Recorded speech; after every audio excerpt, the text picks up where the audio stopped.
Still a lame title, I know, but we still haven't found a better one yet, so we're going to stick with this for now.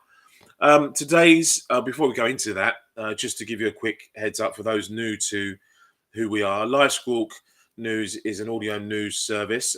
We're a financial market news broadcaster, and we bring salient and up to the second content news headlines regarding anything financial in the markets, geopolitical stories as well, and data in terms of economic data from G7 and the wider G20.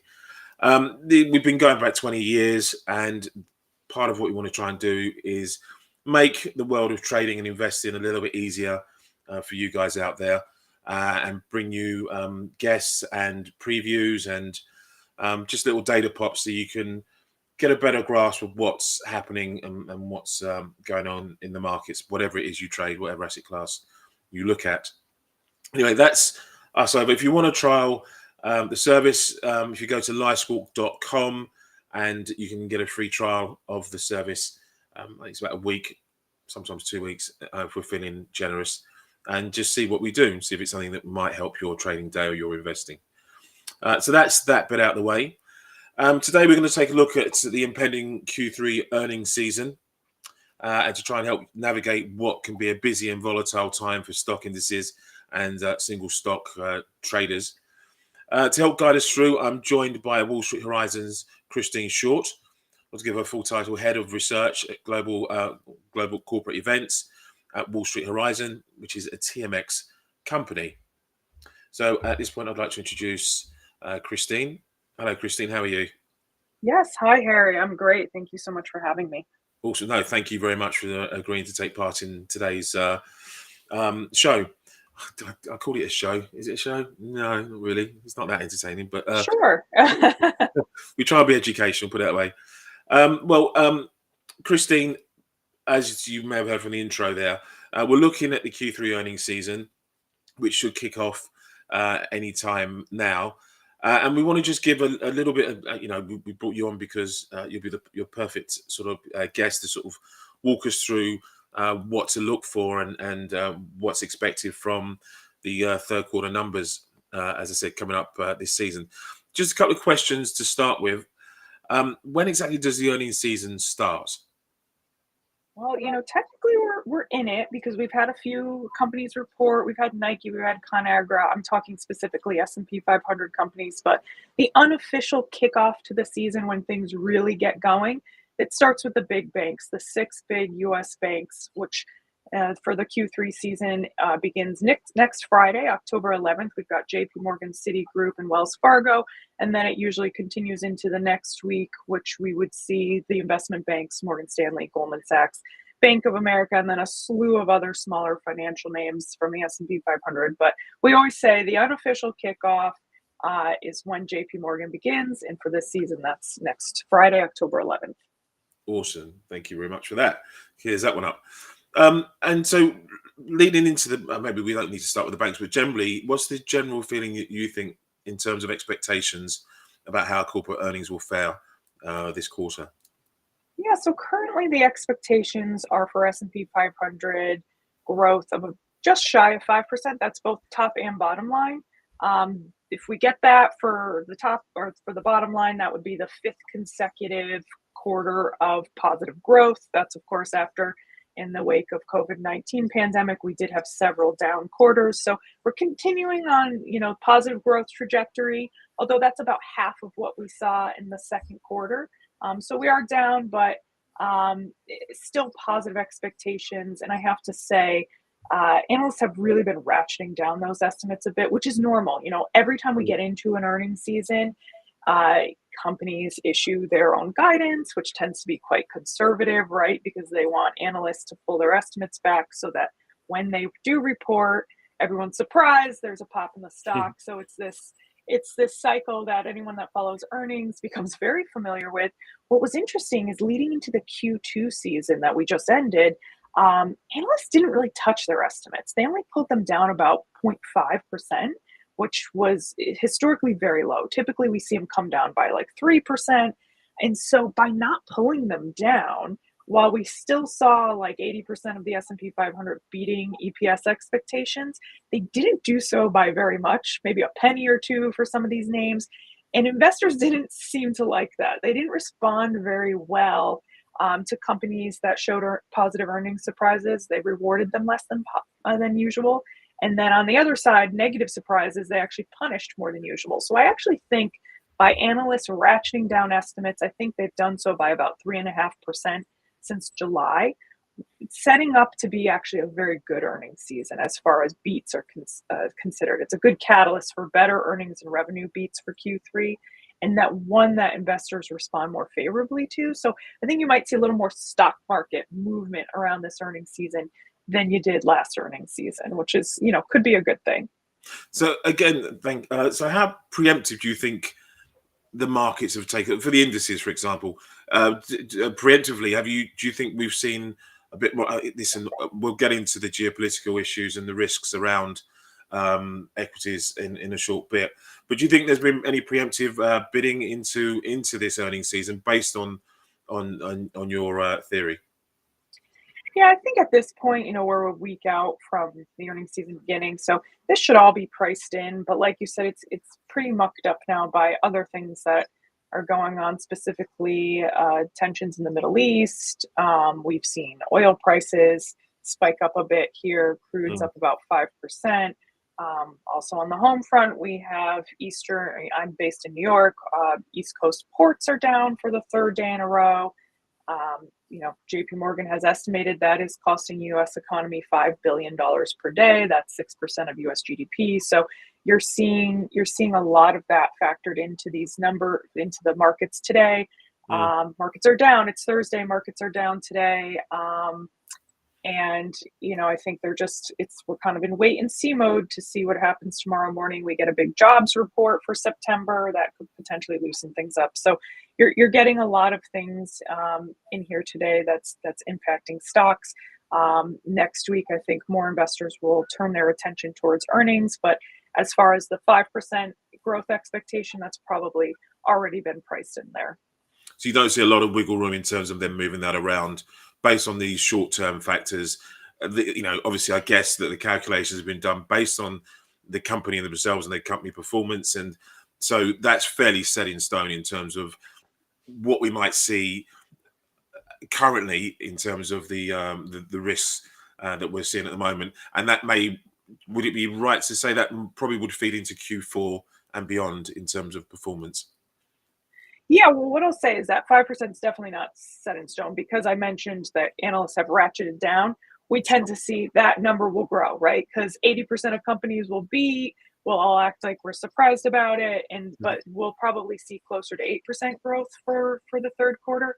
As far as looking ahead, Q4 estimates have come down just a little bit, but still expected to be positive. Q1 estimates for 2025 have been pulled back. We're actually seeing Q2 2025 estimates were boosted just a little bit. So the further you get out, the more positive the estimates are. As you get into an earnings season, they tend to dip. But again, I always tack on 3% because I assume most companies are going to be, and historically what we've seen is the growth rate you've got at the beginning of the season, like around the time the banks are reporting, tends to go up by 3% by the time all of the names in the S&P 500 have reported. Okay, thank you. It's good to know. In terms of you brushed on forecast there. Will there be a lot of attention, a lot of scrutiny on the forecast and their projections for next year? Obviously, we've got election this November, and a lot of it will be caveated, I guess, around who gets into power on Capitol Hill. So, will they try and just be soft on the guidance until we get a bit more of a clue as to who's in charge and how this maybe Middle East thing plays out or doesn't by the end of the year? Yeah, I mean, look, the reports are always backwards looking. So it's nice to see how Q3 did, but like you said, we're really looking for any clues on Q4, full year 2024, and of course 2025. And like you said, there's a lot of things that may change those expectations. So they're going to do their best modeling, either scenario for the presidential election. They're going to try to model based on this port strike, Middle Eastern tensions, how all of that factors in. So you're right, we might get some sort of vague guidance, or the guidance might be in a very wide range, right? They might give Mm. EPS guidance that's a much wider range than they would typically give because they're not quite sure. But a couple of signals I kind of look for about how companies are feeling, especially this year, is how much money are they spending? And I just wrote a piece the other day about buybacks. We're starting to see buybacks pick up again after being quite low in 2023. Mm. And, it's not the only metric to look at, but in 2023, companies were being pretty tight with their cash, right? We know they are flooded with cash, especially these large cap, mega cap names. They have a lot of cash, but they were really holding on to it. And that was because we weren't sure about the soft landing scenario here in the US. There was still talk about a potential recession. No one knew, inflation was still quite high. And so you really saw companies holding on. And now in 2024, that started to break open a little bit. Buybacks are back to some degree. By next year, analysts are saying buyback volume is going to hit 1 trillion. So I want to see what sort of buyback announcements there are. CapEx spending, are we spending on R&D? Where is the money going? Are Mm. mega cap tech names still spending into AI? Those are all positive signs that companies are feeling good about the state of the economy. They're willing to part with some of those dollars. And I think that should trickle into some of the guidance as well. Okay. So, I mean, on the buyback principle, you're, I guess, I'm a fan or not a fan is not the right word, but some people get wary of buybacks when you start seeing a lot of these big corporates announcing their buybacks. You see it as a positive then, as long as they put that money to good use, as long as their ideas and their guidance on where that money's going um, is in development, is feeding back into the business and not into shareholders' back pockets. Yeah, I think the best combination is a company that's doing both, right? Because buybacks can be a good thing for shareholders. They Mm. improve earnings per share just by reducing the number of shares outstanding. It's an artificial improvement, but it does sometimes improve. Well, it does improve earnings per share, although Mm. artificially. But we like to see companies that are both doing buybacks as well as investing in growth. And I think a great example of that is the mega tech names. The Magnificent Five, or how many ever we're down to now. Yeah. But many of those are the largest buyers of their own stock, but they also invest heavily in product development, research and development, AI, all back into the company as well as into share repurchases. So Sure. yes, I absolutely agree. There's that age-old debate about whether or not buybacks are a good thing or a bad thing. A lot of folks would say, don't you have something better to spend your money on? Or it shows a lack of, I guess, creativity on how to use that money if you're just doing buybacks alone. But if you're doing buybacks, you're paying out dividends. That's obviously how shareholders get value out of the company, out of the shares they hold. But in addition, yes, we want to see companies that are investing back into the company itself. Fair enough. Fair enough. Um, I want to touch on the risks around for corporates at the moment, and that what we've seen. Obviously, we've mentioned it and touched upon it. We've got the Middle East crisis at the moment. We have this port workers strike as well. The Fed. Will they go 25 or 50 again before year end? Will that help? Well, if Trump gets in, is that a better sign? Are there mounting risks going into this earning season and beyond, really, that will worry investors, or do you think? Yeah, I know it's a big question. I'll break it down. Where do you see the risks around in the corporate world at the moment?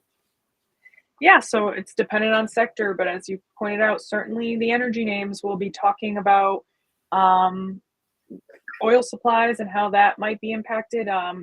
It's been a year since this started, since Mm. Israel was attacked, and oil supplies have been fine. We actually haven't seen any huge spikes in prices until Iran's airstrike in Israel this past weekend, and now we're starting to see worries and concerns about how that will impact supplies. I think I saw that OPEC does have a large spare amount of Yeah. crude that could step in.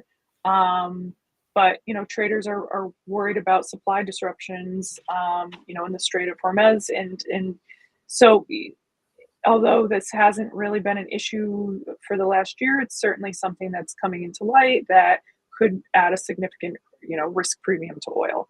Just So you're going to, on that front, sorry, on yes, that front, today we've seen options, we're talking on Thursday, October the 3rd, but options have been seeing 100, 101 call spreads being put on at the moment. So I think there's a lot of that insurance premium is starting to ramp up, I think, rather than people just outright lifting the commodity. I think we're just seeing a few of these bigger companies just starting to hedge their bets on how much of an escalation we will see right.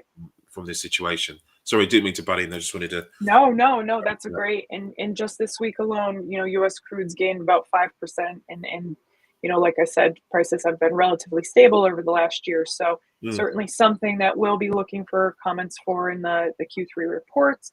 You mentioned the strike as well. We're into day 3 here. The repercussions of this could be enormous if it continues. Much longer. Like I said, J.P. Morgan estimated it's costing us $5 billion a day.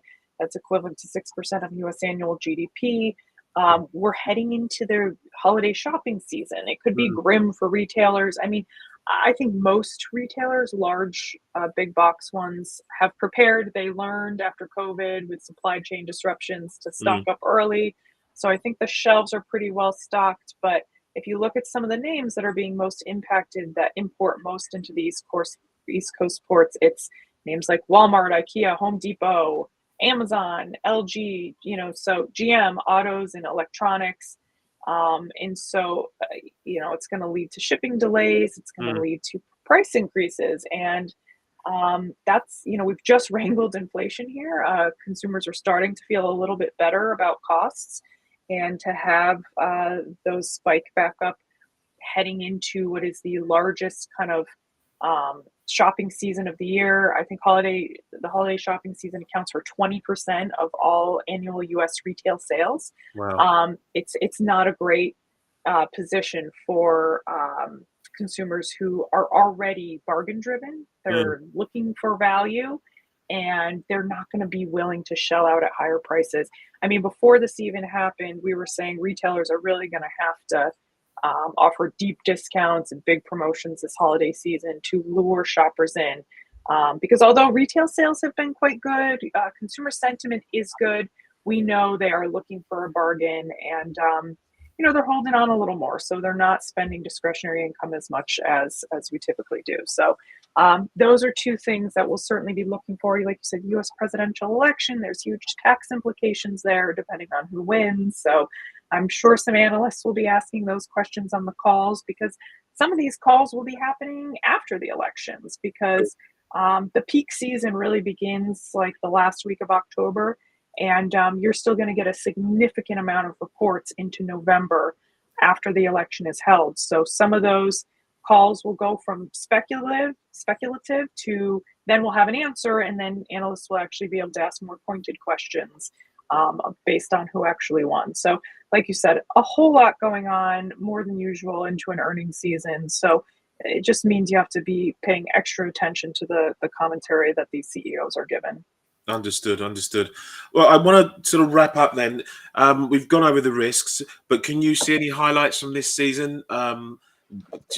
Sectorally, where do you think maybe some of the better performers are? And this is not a recommendation. This is not an ad to buy. Just in terms of your view, in terms of, and it's just a broad-based sectoral look. Where do you think some of the highlights? Where should we look in terms of some of the highlights? Yeah, so we talk about leaders and laggards based on current estimates, and it's unfortunately it's the same old names. So tech is expected to be the big leader of profit growth once again. They're expected to be up about 15% year over year. NVIDIA, of course, the largest contributor there. They are still expected to grow 80+% on both the top and bottom line. And I saw just today the CEO, Jensen Huang, talking about Blackwell is in full production, and that demand for the new chip platform is, he said, insane. So you're seeing that stock is up 5% today. So it's going to be another NVIDIA quarter, I think. You've got that followed by communication services, expected to be up over 11%. Really, the two drivers there are Alphabet and Meta. And then healthcare kind of bringing up the rear there as the third largest leader. Pfizer, Eli Lilly, Moderna, all leading there. And then on the flip side, we've got three sectors expecting to show negative growth. That's led by energy. Of course, let's see how those conversations change. But currently, for the third quarter, energy is expected to show a decrease of 18%. Exxon leads that decrease. And of course, it was falling oil prices throughout the quarter that contribute to that decrease. That's now changed for Q4. So certainly we'll be listening to Q4 guidance. And then the other two sectors that are lagging a little here is materials. I think about 2/3 of estimates in that sector have been ratcheted down by analysts. And then consumer discretionary, just about flat. I think they're down slightly, like down 0.3%. But again, as I just said, that's likely due to consumers holding back a little, pulling back, and retailers having to offer deeper discounts to lure them in. So those are the three lagging sectors that we'll be looking out for this quarter. Perfect. Thank you very much. That's really good to know. And as I said, I really appreciate you, Christine, coming on to today's show and just giving us a bit more a heads up as to this oncoming season and what to look out for. Thank you. So I'd like to thank you again. I will put up your details so much on our social media platforms for people who want to try and see what Wall Street Horizon can do for them. Can get access to the website and everything you do, because I think you do some great work. I'd like to thank you so much for having me. Absolute pleasure. Honestly, I'd like to have you on again at some point, because I think this is sort of thing that our audience would love and do love to hear. So thank you very much. No problem. Thank you, Christine. Right, just to wrap up, then we'll put this out we'll put this out there on our social media platforms for you guys to absorb. As I said, we'll put up contact details for the Wall Street Horizon as well to see the great work they do. If you want to trial the LiveSquawk's service, livesquawk.com, get a free trial and just see if this is the sort of service that will help you out. All right, thank you very much for listening. This has gone out on October, just for a time stamp. This is Thursday, October the 3rd. So just when you're listening, just bear that in mind whenever you take this show in, recording in. But thank you again for listening, and thank you to Christine, and have a good trading day.